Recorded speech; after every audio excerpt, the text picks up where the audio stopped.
Y bueno, pues como les comentábamos, parece que está aquí ya Bianca Estrada. Muy buenos días, Bianca. ¿Qué tal? ¿Cómo estás? Muy buenos días, bienvenida. ¿Cómo estás, Bianca? Hola Dani, Romy, ¿cómo están? Pues aquí feliz de tener esta participación como siempre cada martes, pues para hablarles de muchísimo entretenimiento, pero tampoco alejándonos de los temas duros que impactan en la vida de nuestro país. Y es que déjenles contar, Romy y Dani, que en esta ocasión, como ya se los veníamos adelantando la semana pasada, bueno, les traigo una serie que va a estrenar justamente el día de mañana en Netflix que se llama Somos y que va acerca de una tragedia que ocurrió en México justamente a 10 años de este hecho. Hablo de pues esta masacre que hubo en la ciudad de Allende el 18 de marzo del 2011 en el estado de Coahuila, cuando pues hordas de sicarios de los Zetas pues entraron a esta ciudad en cerca de 50 camionetas y pues asesinaron a decenas de personas en total impunidad. Justamente a 10 años de este hecho tan lamentable que pues no termina de repetirse en la historia de nuestro país, llega esta serie que fue creada por el guionista James Schamus, que justamente tuvimos la oportunidad de entrevistarlo y él nos habló por qué revivir este hecho, por qué volverlo en la pantalla, por qué retratarlo de esta forma. Esta serie está basada justamente en un reportaje de Ginger Thompson, una periodista que nombró a su reportaje Anatomía de una masacre, y ahora pues este guionista lo trae a la pantalla de esta plataforma de streaming. Vamos a escuchar lo que James Schamus nos platicó acerca de volver a traer esta tragedia a las pantallas.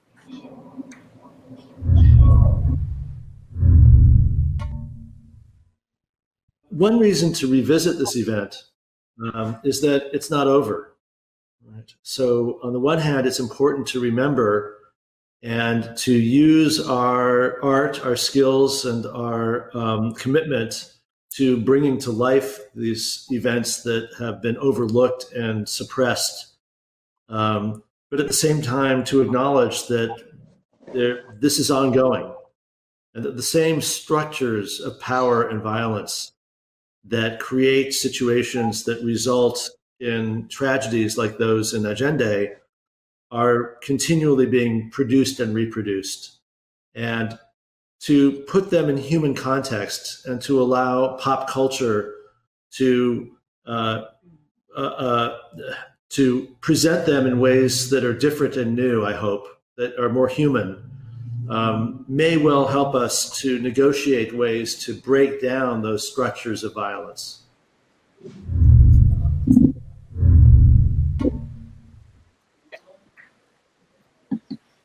Como les repetía, esta masacre ocurrió hace 10 años en la ciudad de Allende, donde pues estos hombres entraron con camionetas, asesinaron a personas al azar, quemaron sus casas, también las destruyeron con maquinaria pesada, y todo esto se originó, toda esta ira se desató por parte de los Zetas después de una filtración de la DEA cuando pues estaban investigando, interviniendo algunos de sus teléfonos celulares de este grupo criminal, y bueno, se filtró esta información que llegó a la Ciudad de México. Ellos reciben la noticia y pues su manera de vengarse de esta infiltración a sus teléfonos celulares, bueno, fue atacando a las personas inocentes de aquella ciudad.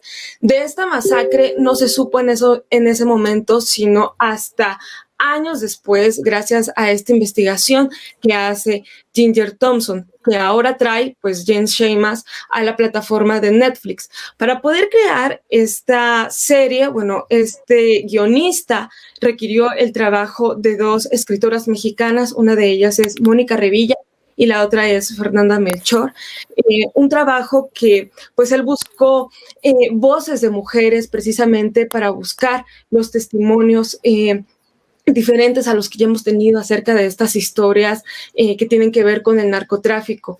Él hablaba que en la cultura pop muchas veces estas historias son retratadas de una perspectiva masculina, y lo que él buscaba era revivir los testimonios que en su mayoría son de mujeres de este reportaje, pues a través también de la mirada de mujeres escritoras, y por eso requirió el trabajo de estas dos pues fabulosísimas escritoras mexicanas para traerla a Netflix en una serie de 6 capítulos.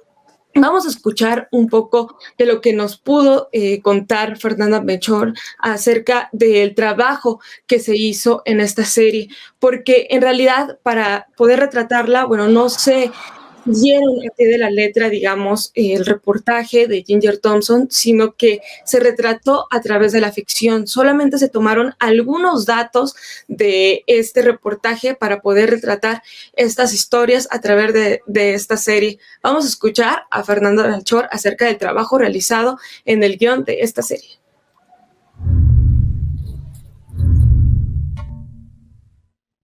Nuestra labor consistió en convertir a esas personas reales que ofrecieron su testimonio en personajes de ficción, por supuesto, similares, pero no iguales, porque no queríamos revictimizar la experiencia de estas personas que ya de por sí estaban siendo lo bastante valientes para contar lo que pasó, como para que encima los repitiéramos el trauma, ¿no? Presentando sus historias tal cual en la pantalla. No era el caso, ¿no? Entonces, pues fue un verdadero reto hacer esto, y siempre teniendo en cuenta que la ficción es otra forma de contar y de abordar la realidad, ¿no? Que a través de la condensación simbólica que implica la ficción también podemos hacer referencia a la realidad.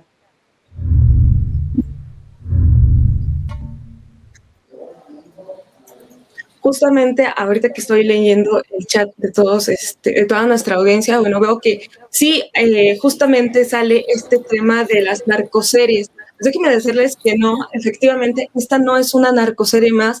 Abundan los títulos de narcoseries, Narcos, El Señor de los Cielos, El Chema, bueno, muchísimas de estas series que hacen apología a esta figura del narco en México, y que pues enaltecen y que pues hasta provocan cierta impacto en el público. Pues no, esta no es una narcoserie más. Esta serie no le da voz a los narcotraficantes, sino al contrario, a las víctimas. A lo largo de estos 6 episodios, lo que conocemos es las historias ficcionadas, sí, de estos testimonios que nos ofrece este reportaje. En ningún momento se hace apología a esta figura del narco. De hecho, una de las cosas que se trató de cuidar muchísimo en esta serie fue la forma en que era tratada la violencia. Algo que nos platicaba Mónica Revilla, otra de las guionistas de esta serie, era que no se quería hacer una imagen pornográfica de la violencia como comúnmente lo hacen estas series, sino más bien presentar en pantalla un retrato respetuoso hacia las víctimas, que conmemoraran sus voces, estas voces tan valientes que fueron al dar su testimonio en este reportaje, cuando pues hasta habían sido amenazados. Entonces, Mónica Revilla nos habla acerca del trato que se le dio a la violencia en esta serie, y por supuesto también de esta parte del narco, de esta figura del narco que se busca no volver a repetir y no volver a hacer una apología a esta figura en una serie más. Vamos a escucharla.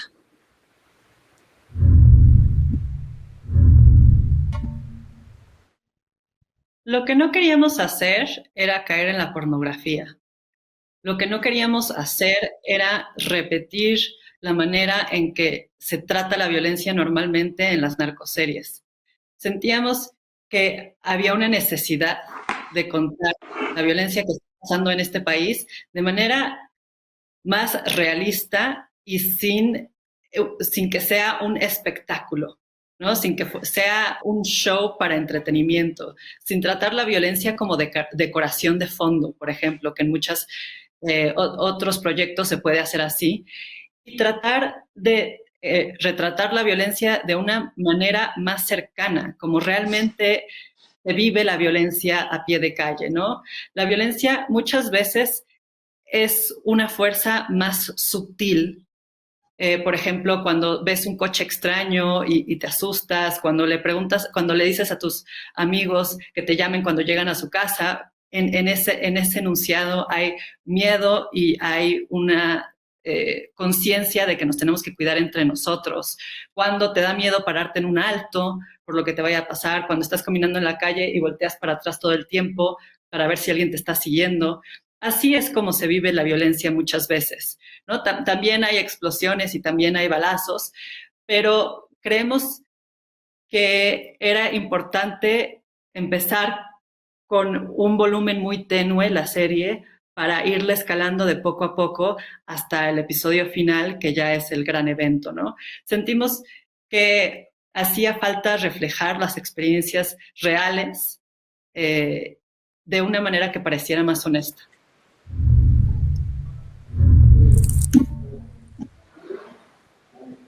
Esta serie sigue varias líneas narrativas, nos van presentando a varios personajes y aparte déjenme contarles que tiene una combinación de actores profesionales y otros naturales, precisamente para ofrecer a esta serie un poco de más naturalidad en los relatos y bueno, fue filmada en el estado de Durango, en Coahuila y también en California, Estados Unidos. De verdad, Romy, Dani, una recomendación para no perdernos este fin de semana, para recordar pues lamentablemente que pues estas atrocidades siguen pasando, siguen siendo parte de nuestro presente y sobre todo pues llevar un tema así con muchísima responsabilidad, sin hacer un acto pornográfico de la figura del narco o de la violencia en México.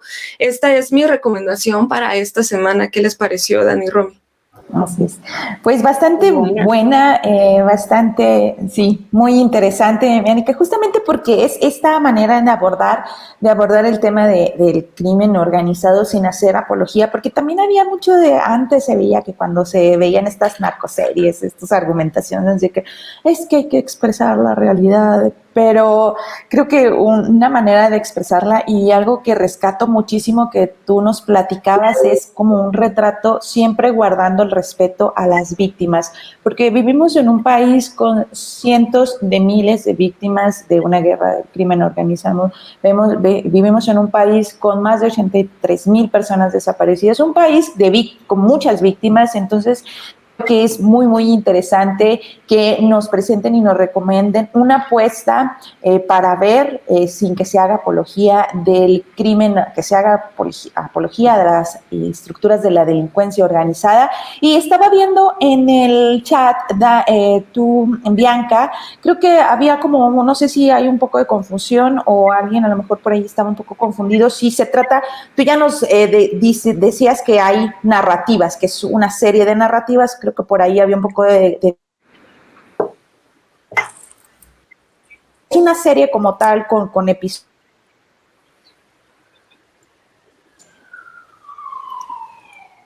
Parece que hay, sí, lo que quería preguntar, Romina, era si es un documental, o sea, dejar muy claro si es un documental o una serie. No, es una serie y de hecho es narrada a través de la ficción. O sea, toman este reportaje de anatomía de una masacre de Ginger Thompson, que fue el reportaje que, pues digamos, dio a la luz esta masacre con testimonios reales. Pero ¿qué hacen? Toman datos de este reportaje, datos de estos testimonios para entonces alimentar a diferentes personajes creados desde la ficción y entonces narrar esta masacre. Todo es ficcionado, pero sí basado en hechos reales. Y lo que nos decía Fernanda Melchor, ¿no? Lo que no querían era volver a revivir esta experiencia en pantalla de las víctimas. Querían respetar la valentía que ellos habían tenido a la hora de testificar de que habían sido parte de esta masacre.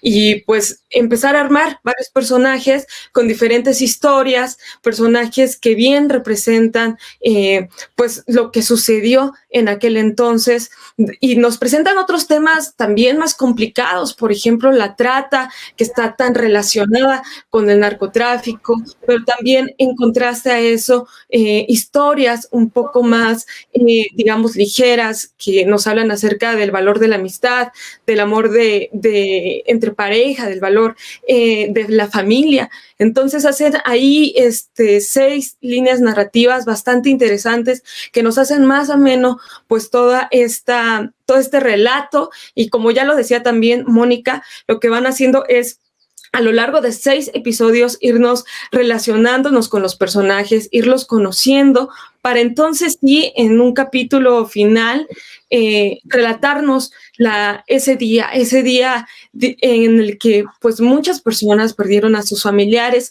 Se habla de una manera oficial que fueron 28 los muertos, según las cifras del gobierno. Sin embargo, organizaciones que han estado cerca de todos estos testigos cuentan hasta 300 víctimas, y bueno, lo que hace Ginger Thompson, bueno, dice que son al menos 60 víctimas de esta masacre. Entonces, ni siquiera hay un número concreto de las víctimas que fallecieron a raíz de este acto violento. Entonces, yo creo que vale la pena echarle un ojo a esta serie, revisarla, que nos den sus opiniones, y por supuesto también entrar a la página de Sin embargo MX, a la sección de sofá, donde tenemos toda la entrevista completa, algunos datos más de los que le presentamos aquí, para que pues se forme su opinión y pues a ver si se anima a verla.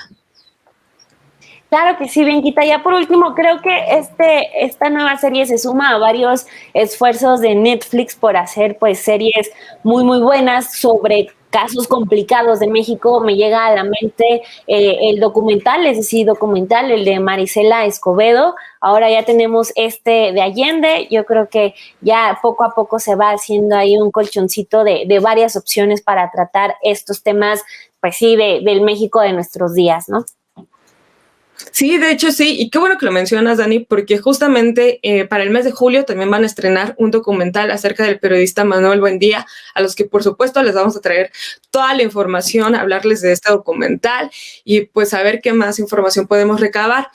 Dani, Romy, también quisiera aprovechar este espacio para recordarles que este 1 de julio va a empezar el Festival de Música, bueno, el Prefestival de Música de Verano con la Sinfoneta, que es parte del Festival Internacional de Música de Morelia, donde, por supuesto, sin embargo, va a estar presente. Este festival va a empezar desde el 1 de julio hasta el 4, este fin de semana, y déjenme contarles que va a haber 7 conciertos de cámara, uno de ellos de la Sinfonieta, que es compuesta por jóvenes músicos de 9 estados de la República, así que estén atentos porque sin embargo va a estar en esta cobertura y les va a traer toda la información, que aparte, aunque usted no esté en Morelia, no se preocupe porque va a poder seguir los conciertos en línea, pero pues ya les estaremos contando minuto a minuto de todo lo que vaya pasando allá, Romy, Dani.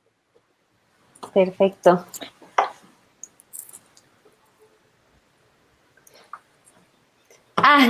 Bueno, querida Bianca, muchísimas gracias por haber estado acá. Muy, muy buena esta recomendación de la semana. Está la nota completa en Sin embargo con todas las entrevistas, así que sí, la invitación es que se meta al portal y a la sección sofá por si quiere saber un poquito más de la serie Somos.